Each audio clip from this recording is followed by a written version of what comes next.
दीपालीनं अरुणवर प्रेम केलं होतं.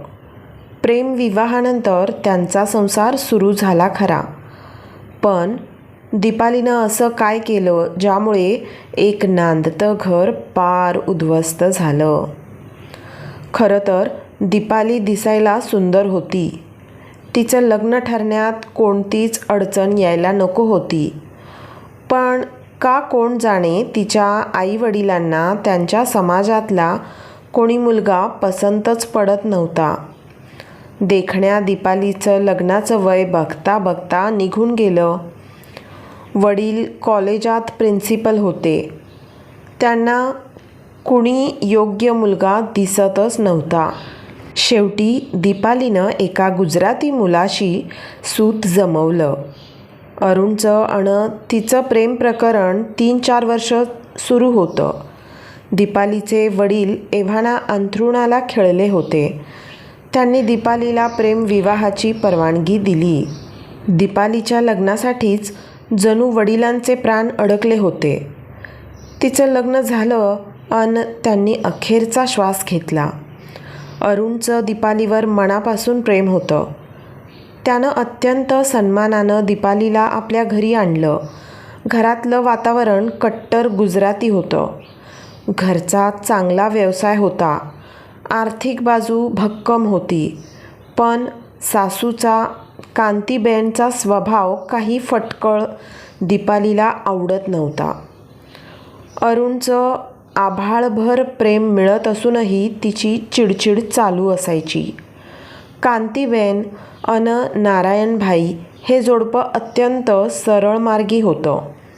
सामान्यपणे गुजराती कुटुंबात सुनेनं साडी नेसावी, डोक्यावरून पदर घ्यावा, तोकडे लांडे कपडे घालू नयेत असा संकेत असतात.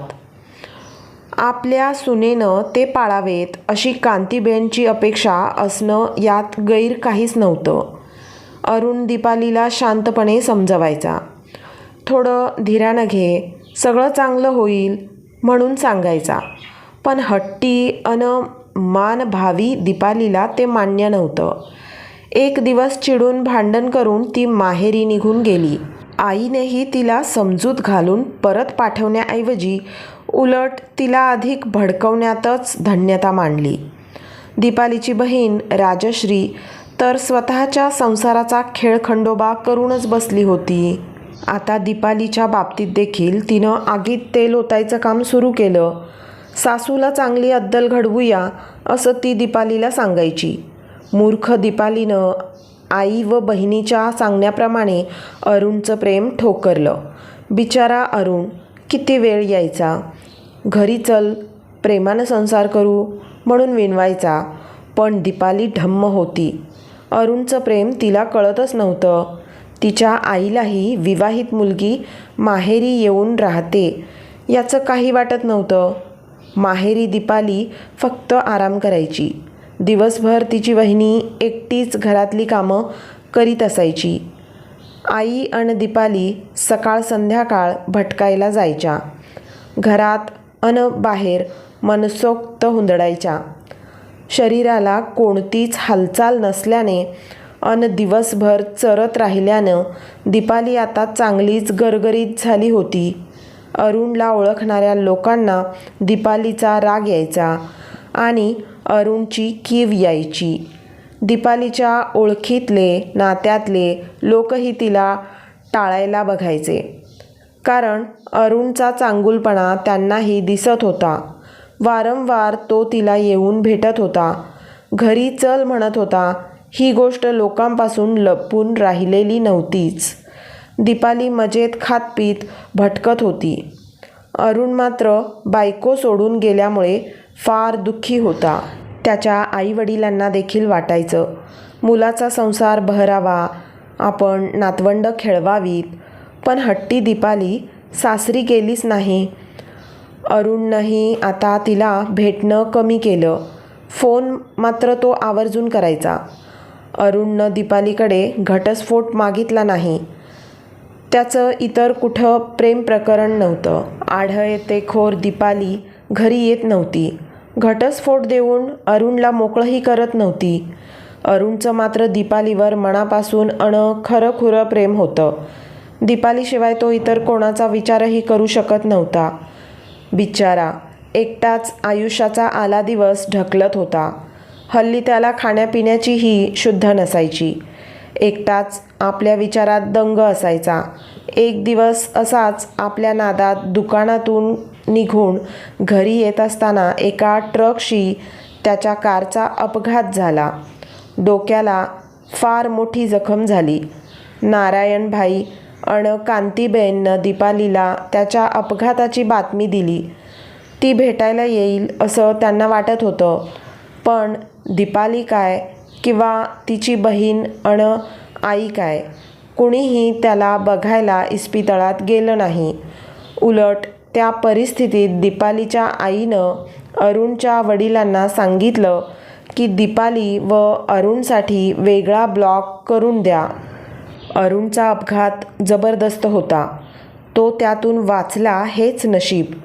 एवढी गंभीर दुखापतही तो शांतपणे सोसत होता. आई वडील त्याची सेवा शुश्रूषा करीत होते.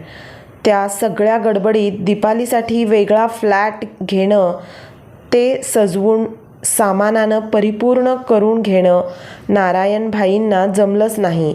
एकुलत्या एक मुलाच्या सुखासाठी आई वडील त्यांचं वेगळं घर मांडून द्यायलाही तयार झाले होते. पण निदान दीपालीनं येऊन नवऱ्याला भेटावं, त्याच्याजवळ बसावं एवढी त्याची इच्छा त्या स्वार्थी मुलीला पूर्ण करावी असं वाटलं नाही. काही महिने इस्पितळात काढून अरुण घरी आला. या काळात दीपाली फक्त आपल्या नव्या फ्लॅटबद्दल चौकशी करीत होती. जखमी दुर्बळ झालेल्या नवऱ्याला तिच्यावर जीवापाड प्रेम करणाऱ्या अरुणला भेटावं असं तिला एकदाही वाटलं नाही. अरुणला घरी आणल्यावर त्याचे वडील त्यांच्या वेगळ्या फ्लॅटच्या व्यवस्थेला लागले. वेगळं घर करून का होईना मुलाचा संसार सुखाचा होऊ दे, तो आनंदात राहू दे एवढंच त्यांना वाटलं होतं. पण अरुणला हे कळलं तेव्हा त्याचं मन फारच दुखावलं. ज्या दीपालीवर आपण वेड्यासारखं प्रेम केलं, ती दीपाली इतकी आत्ममग्न स्वार्थी असावी हे त्याला सहनच होईना. तो अगदी मिटून गेला. त्याचं हसणं बोलणं कमी झालंच होतं. ते आता पूर्णपणे बंद झालं. इतक्या महिन्यांत त्यानं दीपालीला फोन केला नव्हता. तिनंही फोन केला नाही. येणं तर दूरच, यापुढे तरी नव्या फ्लॅटमध्ये येऊन दीपाली सुखानं नांदेल याची त्याला शाश्वती वाटेना. दीपालीवरच्या त्याच्या एकतर्फी का होईना निस्सीम प्रेमामुळेच तो एवढे दिवस जिवंत होता. पण आता त्याच्या मनांत फक्त निराशा होती. आयुष्यातून दीपाली गेली तरी त्यांच्या मनातील प्रेम भावना जिवंत होती. आता मात्र ते प्रेम पार आटलं, नाहीसं झालं. आता त्याच्या जगण्याला काही अर्थच नव्हता. हातापायाच्या जखमा आता बऱ्यापैकी भरून झाल्या होत्या. डोक्यावरचं बँडेज मात्र अजूनही होतंच. विचार करून त्याचं डोकं भणभणत होतं. रात्री झोप लागेना. आई वडील शेजारच्या खोलीत झोपले होते. तिरीमिरीत अरुण उठला खोलीतून जिन्याकडे निघाला. अंधारात पायरी दिसली नाही तो जिन्यावरून गडगडत थेट खाली पोहोचला. क्षणार्धात जीवन ज्योत मालवली. अत्यंत गंभीररित्या जखमी अवस्थेत असलेल्या अरुणला भेटायला दीपाली गेली नव्हती. मात्र त्याच्या मृत्यूची बातमी कळताच ती आपली आई, भाऊ, बहीण व भाऊजींना घेऊन नवऱ्याच्या संपत्तीतला वाटा मागायला आली.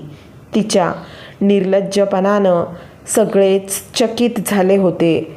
एक गरीब स्वभावाच्या सज्जन मुलाला प्रेमाच्या जाळ्यात अडकवणाऱ्या त्या स्वार्थी अप्पलपोट्या मुलीला बघून सगळ्यांच्याच मनात येत होतं की त्या निरागस मुलाच्या आयुष्याचा सत्यानाश करून ही बया सासू सासऱ्यांकडे संपत्तीतला वाटा कशी मागू शकते.